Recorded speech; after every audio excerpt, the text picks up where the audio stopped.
এই জন্য আসেন পরিপূরক হিসাবে তিনটা জিনিস। রমজান তো আসলো, চলে যাইতেছে, মাত্র 8 দিন বাকি আছে। যদি চাই যে রমজান আসলো, আমি কতটুকু নিতে পারলাম? আমি তো কিছুই নিতে পারলাম না। কোরআনের সাথে আমার সম্পর্ক হলো না।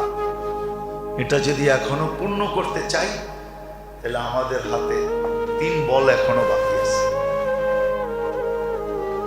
একটা হলো কান্না, তওবা, ইস্তেগফার, মনের থেকে, বিলকুল মনের থেকে লজ্জিত হয়ে চোখের পানি ঝরায়।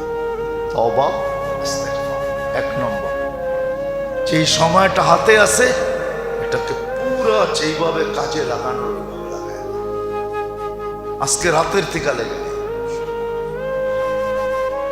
8টা রাত্র কমসে কম যেন হাত থেকে না ছোটে। দ্বিতীয়, এটা দিনের বেলা যতটুকু 8 দিনের জন্য ছুটি নিয়ে আনে। আর কত দোকানে যাবে, আর কত অফিসে যাবে, আর কত আদালতে যাবে। আছে দুনিয়ার বহুত দেশ আছে, আমি চিনি। রমজানের ছুটি 18 রমজান থেকে হয়। কত? হ্যাঁ, শুধু জরুরি সেবা ছাড়া। আমি চিনি দুনিয়ার অনেক দেশ, যেই দেশে 18 রমজান থেকে ছুটি হয়। কয় রমজান থেকে? হ্যাঁ, ঈদের পরের দিন থেকে খুলে যায় না। এই রোজার ঈদ একদিন, ঈদের দিনই, তারপরের দিন আপনি রোজা রাখতে পারেন। শাওয়ালের রোজা 6 রোজা রাখতে পারেন, কোনো নিষেধ নেই। এই ঈদ একদিন, কোরবানি ঈদে 3 দিন। ঈদের পরের দিন খুলে যায়, কিন্তু 18 রমজান থেকে ছুটি হয়ে যায়। শুধু জরুরি সেবা খোলা থাকে। আমি চিনি অনেক দেশ, আল্লাহ আমাকে নিয়ে গেছে ওই সমস্ত দেশে, আমি চিনি। এখনো আছে 18 রোজা থেকে ছুটি, যেন সবাই শেষ 10 দিন এতে কাপে বসতে পারে। শেষ 10 দিন আল্লাহর সামনে কান্না কাটি কইরা। হ্যাঁ, কি জানি বাংলায় একটা কথা আছে না, চোখে আর নাকে এক কইরা ফেলছে। কি জানি, জানেন না? কান্ডা কেটাকের কানছেও আবার নাক দিয়া বাহিরও হয়েছে। এটা জানি কি বলে বাংলায়, না একটা প্রবাদ বাক্য আছে। হ্যাঁ, নাকে মুখে এক কইরা ফেলছে, নাকে মুখে এক কইরা ফেলছে। যেন শেষ 10 দিন এরকম কান্না নাকে মুখে এক কইরা আল্লাহকে রাজি করে ফেলতে পারে।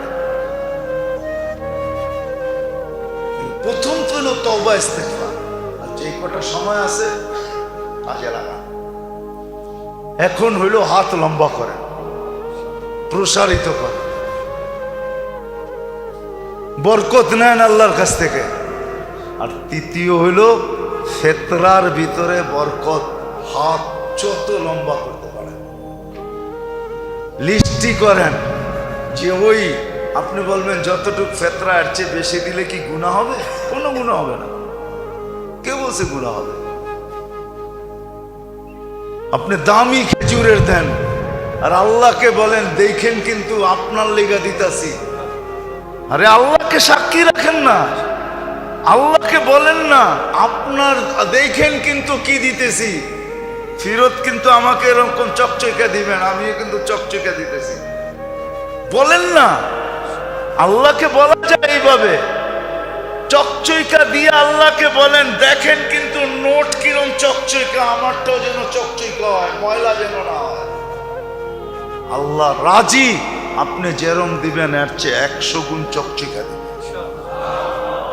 কোটি গুণ চকচকা দিবে।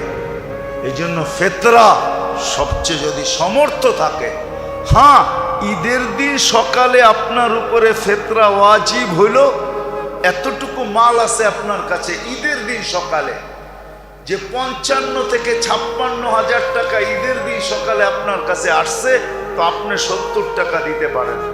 বাকি আল্লাহ যাকে সমর্থ দিছে, মধ্যবিত্ত বলেন আর উচ্চবিত্ত বলেন, যাদেরকে আল্লাহ সমর্থ দিছে তাদের উঁচা থেকে উঁচা ফেতরা দেওয়া উচিত, উঁচা থেকে উঁচা।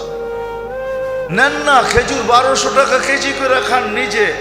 আরে আমাদের তো জনসংখ্যা এখন নাই।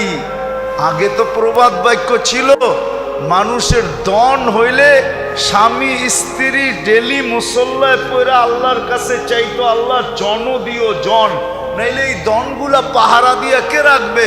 এখন তো আমাদের দন আছে, জন নাই, তারপরও দিতে বাধা কোথায়? যেই বাড়িতেই দেখবেন 2 বাচ্চার বেশি নাই, ঠিক না? হ্যাঁ, স্বামী স্ত্রী মিলা 4 জন, ঠিক না? কি কি এখনো আর কার ঘরে এরকম বাচ্চা আছে যে বাহির হইলে মিছিল দেখা যায়?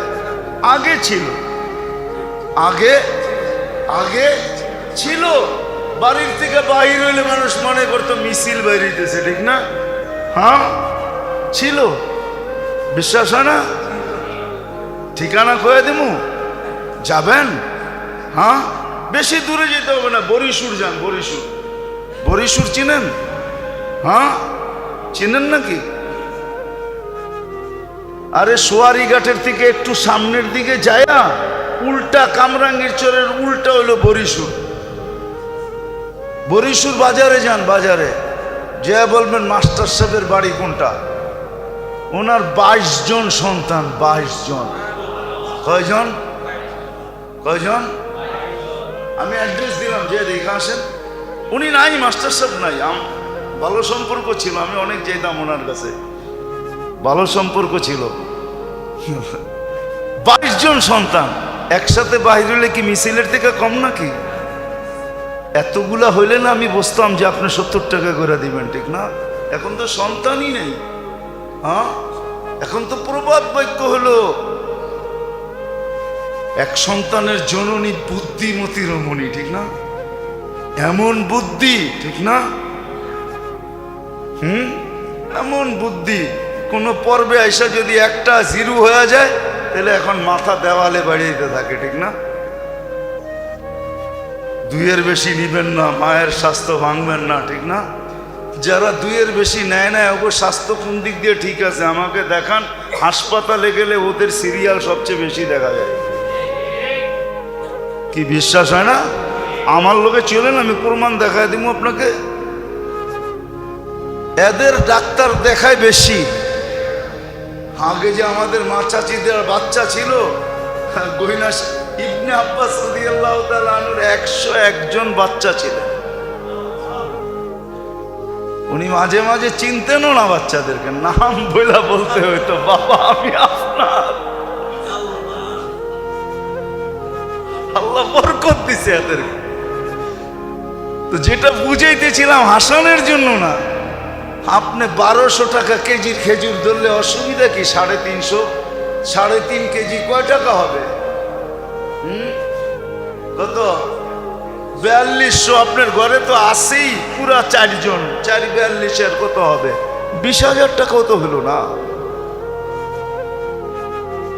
এক গরিব রে আপনি দিয়া দিলে হইতে পারে তার ঈদের দিন মুখে হাসি পড়ে, সেও আপনার কাতারে দাঁড়াবে, সে খুশি হবে।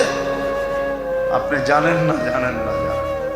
হইতে পারে কারো চোখের 1 ফোঁটা খুশির পানি আপনার চিরজীবনের জন্য জাহান্নামকে বুঝায় দেবে। ওই পানি আপনার চোখ থেকে পড়ে নাই, অন্যের চোখ থেকে পড়ছে। এই জন্যই তো আমার লোকে অনেকের মিলে কম। আমি তো বলি সবার উপরে আঙ্গুল উঠেও না।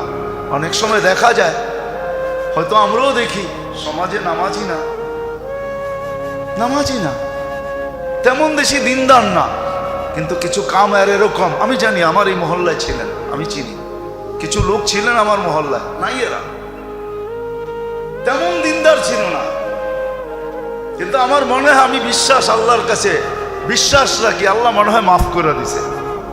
কিন্তু তার কিছু কাম এরকম ছিল, কেউ মেয়ে বিয়ে দিতে পারে নাই, দেখা গেছে চুপে চুপি কালেকশন করে টাকা দিয়ে বিয়ে দিয়ে দিছে।